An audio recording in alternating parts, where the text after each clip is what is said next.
नमस्कार, आप देख रहे हैं न्यूज 24। मैं हूं रवि ठाकुर और आज की बड़ी खबर पर न्यूज 24 लगातार बना हुआ है। इंदौर पटना एक्सप्रेस ट्रेन दुर्घटनाग्रस्त हो गई है। ट्रेन की 14 बोगी कानपुर के पास पुखराया में पटरी से उतर गई। हादसे में अब तक 63 लोगों की मौत की खबर और यह आंकड़ा लगातार बढ़ता ही जा रहा है। करीब 150 लोग इस हादसे में घायल हुए हैं। UP ADG law and order Daljeet Singh Chaudhary और आईजी कानपुर जकी अहमद ने 63 मौतों की पुष्टि कर दी है। ट्रेन हादसे में मरने वालों की संख्या में अभी इजाफा हो सकता है। इस तरह की खबरें भी सामने आ रही है। ट्रेन इंदौर से पटना जा रही थी।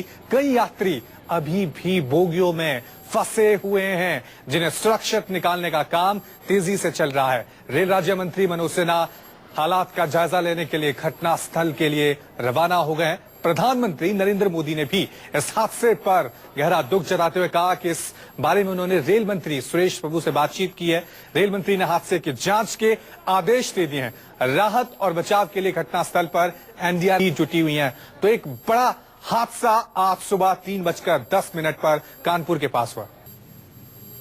तो कानपुर के पास हुए ट्रेन हादसे में 63 लोगों की मौत की पुष्टि हो चुकी है। 150 लोग जख्मी हुए। घायलों को अस्पताल तक पहुंचाने के लिए कई एम्बुलेंस को लगाया गया है। आसपास के अस्पतालों में घायलों को भर्ती कराया गया। कई लोग बुरी तरह घायल हुए हैं। कुछ की हालत अब भी गंभीर बताई जा रही है। ऐसा अंदेशा ये जताया जा रहा है कि मरने वालों का आंकड़ा अभी और बढ़ सकता है। अब तक 63 लोगों की मौत की पुष्टि हो चुकी है और लगातार ये आंकड़ा सुबह से बढ़ता ही जा रहा है। जो घायल हैं उनको पास के अस्पताल में पहुंचाया जा रहा है।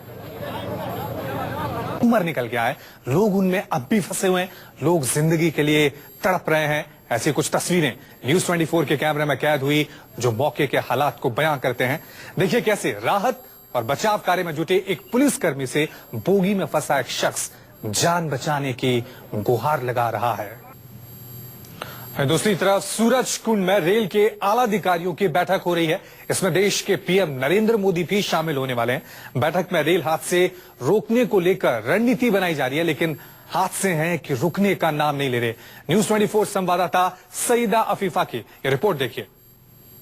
भारतीय रेल ने इस बार पहली बार 163 वर्षों में 3 दिन का रेलवे विकास शिविर ऑर्गेनाइज किया है दिल्ली से सटे सूरज कुंड के पास, जहां पर आप देख सकते हैं कि इस वक्त हाई सिक्योरिटी के बीच इस जो विकास शिविर है रेलवे का उसका जो है उसकी तैयारी जो है वो चल रही है, क्योंकि यहां पर आज तीसरा दिन है और प्रधानमंत्री नरेंद्र मोदी इस जो विकास शिविर है उसमें शिरकत करने वाले हैं। पहले दिन प्रधानमंत्री नरेंद्र मोदी ने वीडियो कॉन्फ्रेंसिंग के जरिए इस 3 दिन का जो रेल विकास मंथन है उसको संबोधित किया था और इसमें देश भर के जो रेलवे के सीनियर अधिकारी हैं उन सब ने शिरकत की है और ये बात तय की है कि आखिर भारत का जो रेल नेटवर्क है उसको किस तरह से बेहतर बनाया जाए। मगर दूसरी तरफ अगर हम बात करें रेल हादसों की तो उस पर विराम लगता हुआ नजर नहीं आ रहा है। आज ही की अगर हम बात करें तो आज ही कानपुर के पास एक रेल का बड़ा हादसा हुआ है, जिसमें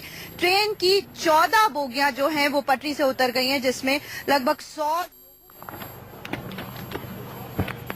आला अधिकारी वहां पे बैठक कर रहे हैं, लेकिन दूसरी तरफ हादसे जो हैं वो रुकने का नाम नहीं ले रहे। 3 दिन से रेलवे विकास मंथन पर यह शिविर चल रहा था, जहां रेलवे के नेटवर्क को कैसे बढ़ाया जाए इस पर चर्चा चल रही थी। लेकिन आज सुबह 3:10 पर कानपुर के देहात में एक बड़ा ट्रेन हादसा हो जाता है, जिसमें 63 लोगों की मौत हो जाती है।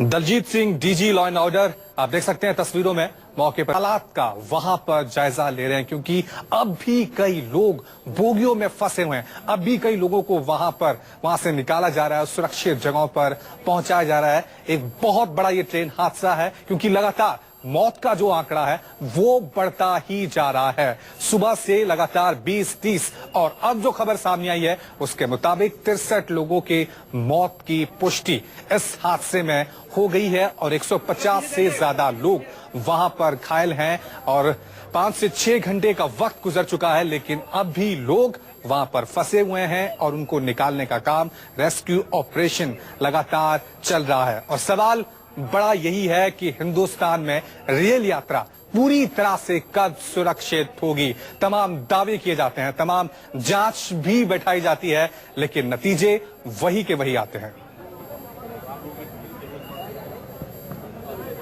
एक छोटा सा ब्रेक हम ले रहे हैं, लेकिन ब्रेक के बाद भी इस बड़ी खबर पर न्यूज 24 लगातार बना हुआ है। तो कानपुर देहात में आज एक बड़ा ट्रेन हादसा हुआ जिसमें 63 लोगों की मौत हो चुकी है और अब भी कई लोग वहां पर जिंदगी और मौत की लड़ाई लड़ रहे हैं। तस्वीरें हम आपको दिखा रहे हैं किस तरह से वहां पर राहत और बचाव का काम चल रहा है। अब भी कई लोग वहां बोगियों में फंसे हुए। चलिए इस खबर पर और ज्यादा जानकारी के लिए सीधा रुक करते हैं हमारे संवाददाता आनंद तिवारी का। आनंद, क्या कुछ अपडेट आपके सामने आ रहा है? क्या अब भी वहां पर राहत और बचाव का काम चल रहा है? क्या अब भी लोग वहां पर फंसे हुए हैं? क्या कुछ तस्वीरें आपको वहां पर नजर आ रही हैं? जी देखिए, जो हादसा हुआ है उससे अब जो है कम से कम 8 घंटे बीत चुके हैं और 8 घंटों के अंदर जो मरने वालों की संख्या थी अभी रिसेंटली जो प्रशासनिक पुष्टि की गई है वो करीब 67 लोगों के मरने की बात बोल रहे हैं और लमसम 350 लोगों को घायल अवस्था में आसपास के जिले में अस्पतालों में भेजा गया है, जहां पर वो उसमें करीब 100 लोग जो है ट्रीटमेंट करा के वापस सवारियों कन्वेंस द्वारा जैसे जो कन्वेंस उनको मिल रहा है उसके माध्यम से अपने घाट पहुंच रहे हैं। क्योंकि ट्रेन बहुत पटना से चल के जो है तो पटना जाती है, काफी लंबा रूट है, तो बसों की भी सुविधा यहाँ पर प्रशासन कराने में लगा हुआ है और कई निजी वाहन के माध्यम से उनको घर भेजा जा रहा है। जी आनंद, बहुत बहुत शुक्रिया इस तमाम जानकारी के लिए। आपको अपडेट और बता दें कि इस हादसे के बाद जिस तरह से होता है कि जान की कीमत लगाई जाती है, मुआवजों का ऐलान होता है, तो रेल मंत्री ने मृतकों के परिजनों के लिए 3.5 लाख रुपए का ऐलान कर दिया। वहीं साथ ही मुख्यमंत्री उत्तर प्रदेश के अखिलेश यादव ने भी मृतकों के परिजनों के लिए 5 लाख रुपए का ऐलान कर दिया है।